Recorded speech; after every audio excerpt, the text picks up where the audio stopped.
നിന്റെ അമ്മേ എൻ്റെ വണ്ടി കല്ലെറിയാൻ പോയി. മനസ്സിലായ? വണ്ടിയിലോട്ട് കല്ലെറിയാൻ പോയപ്പോഴാണ് ഞാൻ പറഞ്ഞത്. മനസ്സിലായ? കല്ലെറിഞ്ഞിരുന്നെങ്കിൽ ഞാൻ എന്താന്നുള്ളത് ഞാൻ പറഞ്ഞുതരാം, അല്ലെങ്കിൽ ഞാൻ കാണിച്ചു തരാനിപ്പം. ഇയാള് പറയുന്ന ഇയാള് സെലിബ്രിറ്റി ആണെന്ന്, ഇയാളുടെ വളർച്ചയിൽ പലർക്കും കണ്ണുകടിയാണെന്ന് പറയുന്നു. ഇങ്ങനെ വളർച്ചയിൽ നിൽക്കുന്ന ഒരാളുടെ മകൻ രാത്രി വേറൊരാളുടെ കോമ്പൗണ്ടിന്റെ അല്ലെങ്കിൽ മതിലിന്റെ പുറത്ത് നിന്നിട്ട് നമസ്കാരം പ്രിയമുള്ളവരെ, സൽഗുണ സമ്പന്നനും അമ്മയുടെ മാനസ പുത്രനുമായ നമ്മുടെ ടിനി ടോം 60 വയസ്സിന് മേളിൽ പ്രായമുള്ള ഒരു വൃദ്ധയായ മാതാവിനെ വിളിച്ച തെറിയാണ് നിങ്ങൾ ഈ വോയിസിൽ ആദ്യം കേട്ടത്. ഇതുകൂടാതെ ഇദ്ദേഹത്തെ കൊണ്ട് പൊറുതിമുട്ടിയ നാട്ടുകാരുടെ അയൽക്കാരനായ ഒരു വ്യക്തിയുടെ ഓഡിയോ ക്ലിപ്പാണ് നിങ്ങൾ ഇനി കേൾക്കാൻ പോകുന്നത്.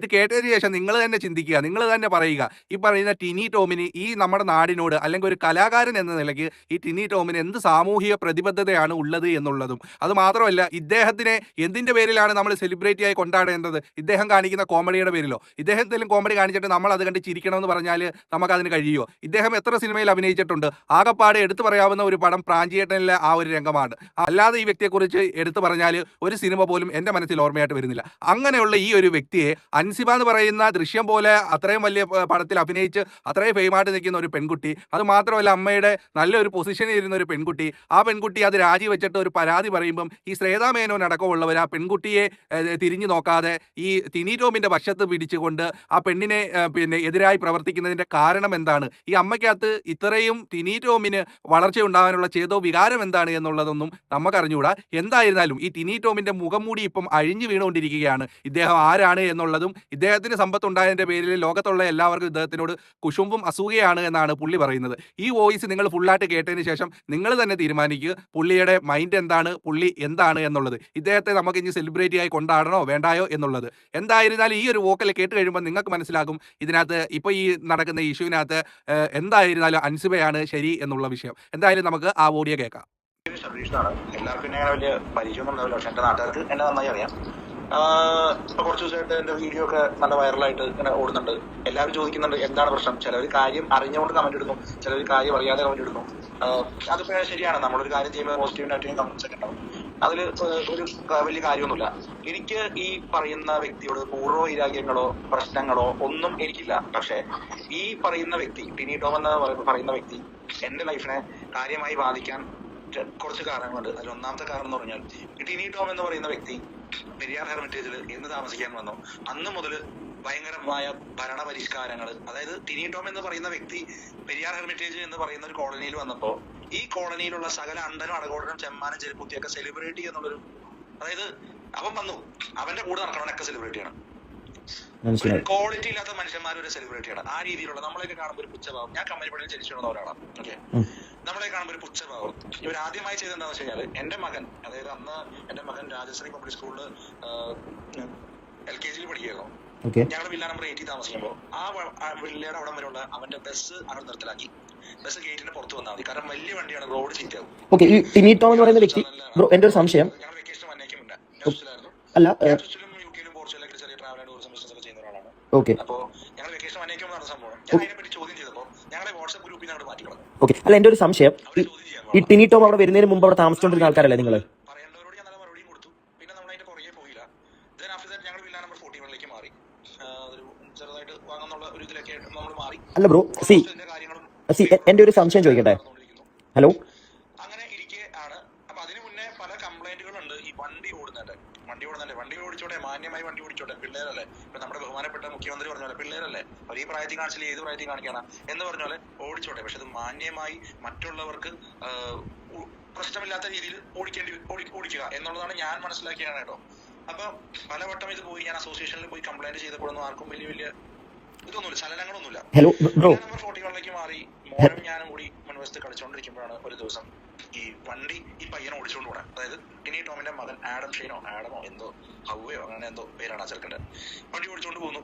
ഞാൻ ആ പയ്യനെ നമ്പർ എൻ്റെ ഉണ്ടായില്ല, വേറൊരു കുട്ടിയുടെ നമ്പർ കിട്ടി. ഞാൻ അവനെ മാന്യമായി വിളിച്ച് സംസാരിച്ചപ്പോൾ ഈ പയ്യന്റെ കൂടെ ഒരു പയ്യനുണ്ട്, ഫാരിസ് അബൂബക്കറിന്റെ പെങ്ങളുടെ മോൻ എന്നാണ് പറയുന്ന ഈ പയ്യൻ. അവരുടെ കൂടെ ഇപ്പൊ ആ ചെറുക്കൻ മാത്രമേ ഉള്ളൂ കൂട്ടുകാരന്മാരായിട്ട്. ബാക്കി എല്ലാവരും ഇവൻ കാരണം തന്നെ ഒഴിഞ്ഞു.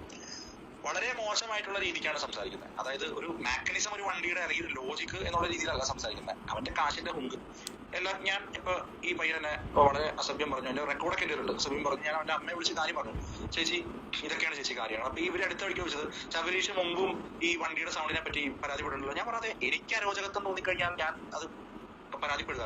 ആസ് ഒരു ഇന്ത്യൻ പൗരൻ എന്നുള്ള രീതിയിൽ എനിക്ക് എന്റേതായ മൗലിക അവകാശങ്ങളുണ്ട്, ഇല്ലേ? ശരിയല്ലേ? അതെ അതെ. അപ്പൊ അതുകൊണ്ട് ഞാൻ അതിനെ പറ്റി പരാതിപ്പെട്ടു. ബ്രോ ഹലോ, അല്ല ഞാൻ ചോദിക്കുന്ന കേൾക്കുന്നുണ്ടോ? ഹലോ, എനിക്കൊരു സംശയമുണ്ട്. അതായത് നിങ്ങൾ അവിടെ താമസിക്കാൻ വന്നതിന് ശേഷം, അതിനുശേഷമല്ലേ ടിനി ടോമൊക്കെ അങ്ങോട്ടേക്ക് വരുന്നത് താമസിക്കാൻ? ഞാൻ 9ാം ക്ലാസ് തുടങ്ങി അവിടെ ഉള്ള ഒരാളാണ്. Okay okay. അതിനുശേഷമാണ് ടിനി ടോമൊക്കെ അവിടെ വന്നിട്ട് എത്ര വർഷമായി? സത്യം പറഞ്ഞാൽ ഞാൻ ഇദ്ദേഹത്തെ ഈ കോളനിയിൽ കാണുന്നത് 2019 ഞാൻ ഒമാനിൽ നിന്ന് വരുമ്പോഴാണ് ഇയാൾ ഇവിടെ താമസമുണ്ടെന്നുള്ളത് എനിക്ക് മനസ്സിലായത്. ഓക്കെ. നിങ്ങളുടെ ഫാമിലി എവിടെയായിരുന്നു താമസിച്ചുകൊണ്ടിരുന്നത്? ഓക്കെ ഓക്കെ, ശരി ശരി ശരി. ഓക്കെ, ബാക്കി പറയൂ. 2021 ഞാൻ യുക്രൈനിലേക്ക് പോകുന്നത്. ഓക്കെ. സോ 2024 ജൂലൈ 26 ഞാനും എന്റെ വൈഫും കൂടി വെക്കേഷൻ വരുന്നത്. എന്റെ മകൻ നാട്ടിലായിരുന്നു. ഓക്കെ. മകനെ കൊണ്ടുപോകാൻ അവന്റെ വിസയുടെ മറ്റു ആവശ്യങ്ങൾക്കൊക്കെയാണ് ഞങ്ങൾ നാട്ടിലേക്ക് വന്നത്. ഓക്കെ. അപ്പൊ ഒരു ദിവസം ഇതേപോലെ എനിക്ക് മാർച്ച് 14 2025 ഇൻസിഡന്റ് നടക്കുന്നത്. ഓക്കെ. മാന്യമായ കാര്യം പറഞ്ഞു, അവനെ തെറി പറഞ്ഞു. ഞാൻ അവന്റെ അമ്മയുടെ കാര്യം പറഞ്ഞു. അമ്മയുടെ കാര്യം പറഞ്ഞു. ഞാൻ ആ വോയിസ് റെക്കോർഡ് ചെയ്ത് 2-3 പേർക്ക് അയച്ചു കൊടുത്തു. ഓക്കെ. സോ അന്ന് രാത്രി ഏകദേശം ഒരു 9:30 to 10:30, ഞാൻ അറിയുന്നില്ല, ഫോൺ സൈലന്റിലായിരുന്നു. ഭയങ്കര കോളാണ്, സുരതര കോളാണ്. ഞാൻ കോള് നോക്കിയപ്പോ ഈ പയ്യനാണ്, താഴത്തേക്ക് വാ, 5 മിനിറ്റ് സംസാരിക്കാനുണ്ട്. ഞാൻ പറഞ്ഞു, മോനെ ഞാനിപ്പോ വർക്ക് കഴിഞ്ഞ് കിടന്നേ ഉള്ളൂ. കാരണം നമുക്ക് ഈ ടൂറിലേതായതുകൊണ്ട് കോട്ടുകൾ കൊടുക്കലും പാക്കേജ് കൊടുക്കലും ഒക്കെയാണ് നമ്മുടെ പരിപാടികൾ. നമുക്ക് ജീവിക്കാൻ പറ്റുള്ളൂ. അതായത് സിനിമയും കാര്യങ്ങളൊന്നും ഇല്ലല്ലോ. ചേട്ടാ പറഞ്ഞപ്പോ മനസ്സിലായി ഒരു ചെറിയ ഡൗട്ട്. അതായത് ഞാൻ പറഞ്ഞു, മോനെ 7:30 ആകുമ്പോൾ നമുക്ക് രാവിലെ കാണാന്ന് പറഞ്ഞ എടുത്തോളൂ. ഓക്കെ. ഡയലോഗ് അടിക്കണ്ട, പേടിയാണെങ്കിൽ അവിടെ ഇരുന്നോളാം. അല്ല എന്റെ ഒരു സംശയം ചോദിക്കട്ടെ. ഹലോ എന്ന് പറഞ്ഞ ഞാൻ താഴത്തേക്ക് ഇറങ്ങി. എന്നെ അവൻ മനഃപൂർവ്വം താഴത്തേക്ക് വിളിച്ചിറങ്ങിയതാണ്. ഓക്കെ. ഞാൻ അവന്റെ അടുത്ത് നീ എന്റെ വീട്ടിലേക്ക് വരാൻ പറഞ്ഞതല്ല. അവൻ വന്നപ്പോ തന്നെ എനിക്കറിയാം ഞാൻ പുറത്തേക്ക് ഇറങ്ങി കഴിഞ്ഞാൽ എന്തായിരിക്കും സ്ഥിതി എന്നുള്ളത് എനിക്ക് നന്നായി. കാരണം ഇതിനു മുന്നേ ഇവന്റെ വണ്ടി ആക്സിഡന്റ് ആയിട്ടുണ്ട്. ആ കേസ് നല്ല രീതിയിൽ ഒതുക്കി തീർത്തിട്ടുണ്ട്. ആ വണ്ടി ടോട്ടൽ ലോസിൽ പോയി. ഇങ്ങനെ കുറെ സംഭവങ്ങളൊക്കെ ഞാൻ അറിഞ്ഞായിരുന്നു ഞാൻ യൂറോപ്പിലായിരുന്ന സമയത്ത്. ഇതൊന്നും പുറം ലോകം അറിയില്ല, അതൊക്കെ തേച്ച് മാച്ച് കളഞ്ഞു. ഓക്കെ. ദെൻ വന്നപ്പോഴത്തേക്കും കണ്ടല്ലോ നിങ്ങൾ വീഡിയോയിൽ കണ്ടു.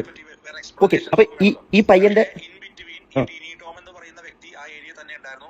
അവിടെ നടക്കുന്ന കാര്യങ്ങൾ അവൻ അറിയായിരുന്നു. ഞാൻ ചോദിക്കുന്ന ഒരു കാര്യം, ഞാൻ അത് ആ വീഡിയോയിൽ ഞാൻ പറഞ്ഞത് ടിനി ടോമിന്റെ കഞ്ചാവ് അടിച്ചുകൊണ്ടാണ് വന്നേക്കുന്നത്. നിങ്ങൾ ശ്രദ്ധിച്ചു കാണാൻ. അതെ. അപ്പൊ എനിക്ക് പബ്ലിക്കിനോട് ചോദിക്കാനുള്ളത്, ഇയാൾ പറയുന്നത് ഇയാൾ സെലിബ്രിറ്റി ആണെന്ന്, ഇയാളുടെ വളർച്ചയിൽ പലർക്കും കണ്ണുകടിയാണെന്ന് പറയുന്നു. ഇങ്ങനെ വളർച്ചയിൽ നിൽക്കുന്ന ഒരാളുടെ മകൻ രാത്രി വേറൊരാളുടെ കോമ്പൗണ്ടിന്റെ അല്ലെങ്കിൽ മതിലിന്റെ പുറത്ത് നിന്നിട്ട് ഈ ജാതി കാണിക്കുമ്പോൾ ഇവർക്കറിയില്ലേ ഇവർ സെലിബ്രിറ്റിയാണ്, വളർന്നുകൊണ്ടിരിക്കുന്ന ഒരു കലാകാരനാണെന്ന് ഇവർക്ക് അറിയില്ലേ? എന്ത് ചെയ്തോ വികാരത്തിന് അല്ലെങ്കിൽ എന്ത് ലഹരിയുടെ പുറത്താണ് ഈ ചെറുക്കൻ വന്നിട്ട് ഇങ്ങനെ കാണിക്കുന്നത്? ഞാൻ ചോദിക്കുന്നത് ശരിയാണോ തെറ്റാണോ എനിക്കറിയില്ല. പക്ഷെ നിങ്ങൾക്ക് കേട്ടിട്ട് എന്താ തോന്നുന്നത്? ഞാൻ ചോദിക്കുന്നതിന് കഴമ്പുണ്ടോ? അല്ല, ഉണ്ട്. ഞാൻ അതുപോലെ തന്നെ ഒരു കാര്യം ചോദിച്ചോട്ടെ. ഈ പയ്യന്റെ പുറത്താണ് ഇവൻ ഈ കിടന്ന് കാണിക്കുന്നത്. അതുകൊണ്ട് ഞാൻ കഞ്ചാവ് യൂസ് ചെയ്തു. ഞാൻ ഓൺ ദ സ്പോട്ട് ഇതായപ്പോഴത്തേക്കും ഒരു വെള്ള വോൾവോ കാർ വരുന്നുണ്ട്, വേറൊരു വണ്ടി പോകുന്നുണ്ട്. അതിനുശേഷം ഞങ്ങള് പോലീസുകാരെ വിളിച്ചപ്പോൾ അവർ പറഞ്ഞു ഇനി വന്നാൽ പോലെ എന്ന് വെച്ചു. ഞാൻ പറഞ്ഞു ശരി, എന്നാ നിങ്ങൾ അവിടെ ഇരുന്നോളാൻ പറഞ്ഞു.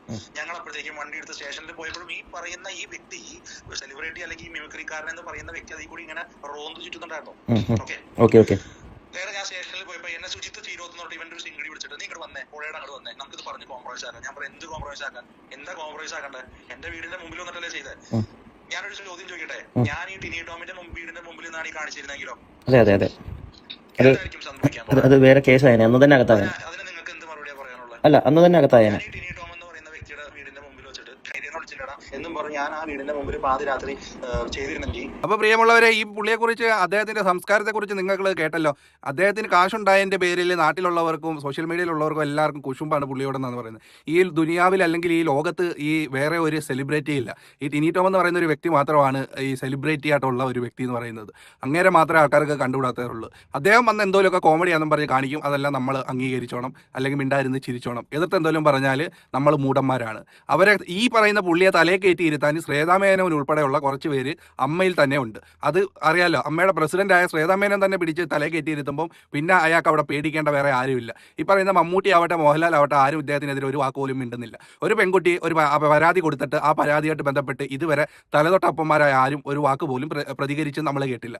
അപ്പം സ്വന്തം അയൽക്കാരൻ്റെ വാക്കുകളാണ് അല്ലെങ്കിൽ വോയിസ് ആണ് നിങ്ങളിപ്പോൾ കേട്ടത്. എന്നിട്ട് എൻ്റെ പ്രിയമുള്ള കൂട്ടുകാരായ നിങ്ങൾ തന്നെ വിലയിരുത്ത്, ഈ പറയുന്ന വ്യക്തിക്ക് എത്രത്തോളം സാമൂഹിക പ്രതിബദ്ധതയുണ്ട്, അതല്ലെങ്കിൽ എത്രത്തോളം മാന്യനാണ് ഈ വ്യക്തി എന്നുള്ളത്. എന്തായിരുന്നാലും ഈ പുള്ളിയെക്കുറിച്ചുള്ള സർവ്വ ഇമേജും ഈ ഒരു കാലഘട്ടത്തിൽ ഈ ഒരു വിഷയത്തോടു കൂടി അഴിഞ്ഞു വീണു എന്നുള്ളതാണ്. അപ്പം ഇപ്പോൾ എല്ലാവർക്കും മനസ്സിലായി അൻസിബയാണ് ശരിയെന്നുള്ളത്. അപ്പോൾ എന്തായിരുന്നാലും ഈ വിഷയവുമായിട്ട് ബന്ധപ്പെട്ട് കൂടുതൽ അപ്ഡേറ്റുമായിട്ട് നമ്മൾ വീണ്ടും വരുന്നതായിരിക്കും. എൻ്റെ പ്രിയപ്പെട്ടവരെല്ലാവരും നമ്മുടെ ചാനൽ ഒന്ന് സബ്സ്ക്രൈബ് ചെയ്ത് നമ്മുടെ കൂടെ സപ്പോർട്ടായി നിൽക്കുക. അപ്പോൾ നമുക്ക് വേറൊരു ടോപ്പിക്കായി വീണ്ടും കാണാം. അതുവരെയും എല്ലാവർക്കും ബൈ. താങ്ക്